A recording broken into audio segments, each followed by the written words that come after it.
Welcome if you're here for the first time, or welcome back if you're not. This video comes from New Hampshire in the U.S. The details of this case made it to print and film. However, this story is very real and not a tale of fiction. Let's get into the video. In 1990, a murder in a quiet New Hampshire town became one of the most infamous criminal cases in American history. It involved a young newlywed, a group of teenagers, and a high school staff member whose name would become synonymous with manipulation, sex, and betrayal. More than 3 decades later, one of the people convicted in the case has been free for years, while the other remains behind bars, still fighting to overturn her conviction.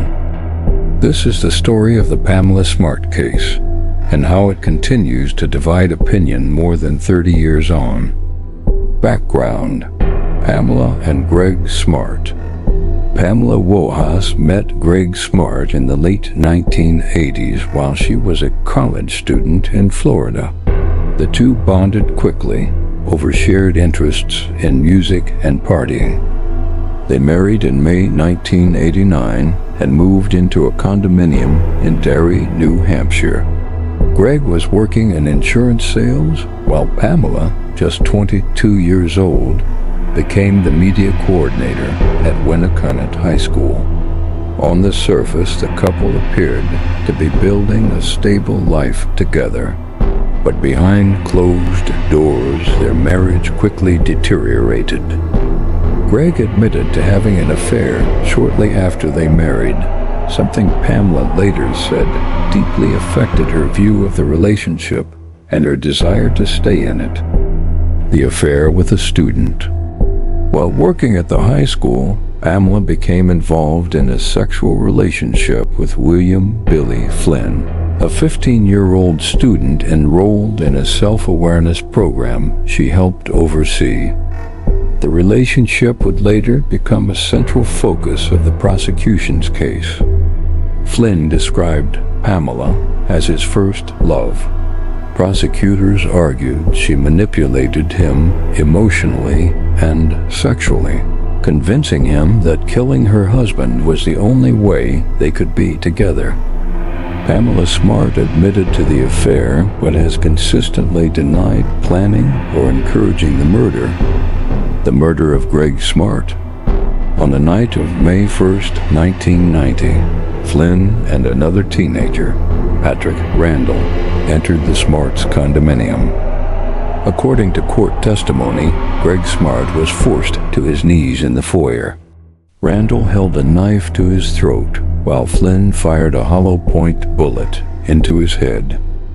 The teenagers attempted to stage the crime as a burglary. Pamela Smart returned home later that night and found her husband's body. The investigation and arrests. Suspicion quickly fell on a group of teenagers known to associate with Pamela. One of Smart's teenage interns secretly recorded conversations with her after the murder. In one recording, Smart was heard saying that telling the truth would send her to prison for life. Flynn and 3 other teenagers eventually confessed and agreed to plea deals in exchange for testifying against Pamela Smart. The trial, a media spectacle. Pamela Smart's 1991 trial was one of the first major U.S. cases to allow cameras inside the courtroom. The affair, the age difference, and the murder plot captured international attention. Flynn testified that Pamela told him she needed her husband dead and threatened to leave him if he didn't follow through. Pamela Smart denied this, insisting she never asked anyone to kill Gregg. The jury convicted her of being an accomplice to first-degree murder, conspiracy to commit murder, tampering with a witness. She was sentenced to life in prison without the possibility of parole. Sentences for the teenagers. Flynn pleaded guilty to second-degree murder and was sentenced to 28 years to life. Patrick Randall and 2 others also received lengthy prison sentences under plea agreements. All 4 teenagers were eventually released. Flynn was granted parole in 2015 on his 41st birthday after serving 25 years. Life after prison for Flynn. Since his release, Flynn has acknowledged responsibility for pulling the trigger and expressed remorse for the killing. He has spoken about the difficulty of rebuilding his life while carrying one of the most infamous names in American true crime. Victim family members have expressed mixed feelings, anger over the crime, but hope that Flynn lives a lawful life moving forward. Pamela Smart today. Appeals and responsibility. Pamela Smart remains incarcerated, now in a New York prison facility.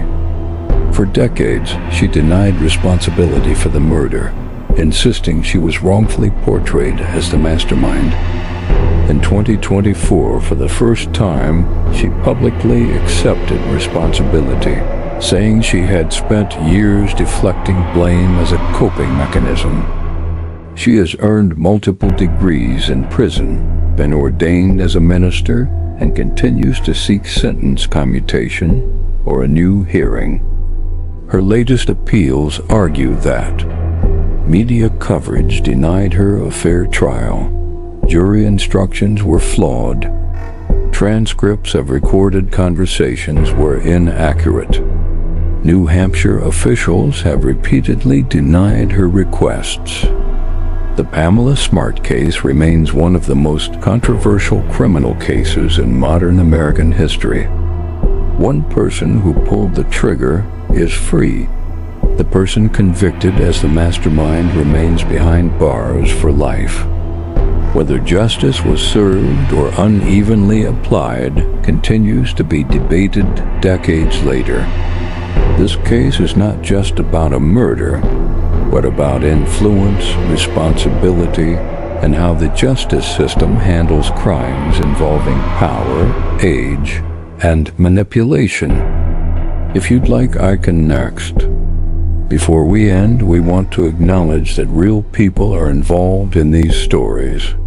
Our goal is always to share these stories with care, accuracy, and respect.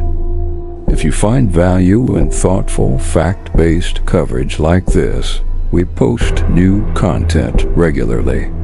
You can subscribe to stay up to date with our latest videos and turn on notifications if you'd like to be alerted when we upload.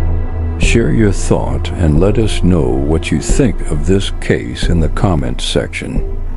Thank you for watching. See you next time.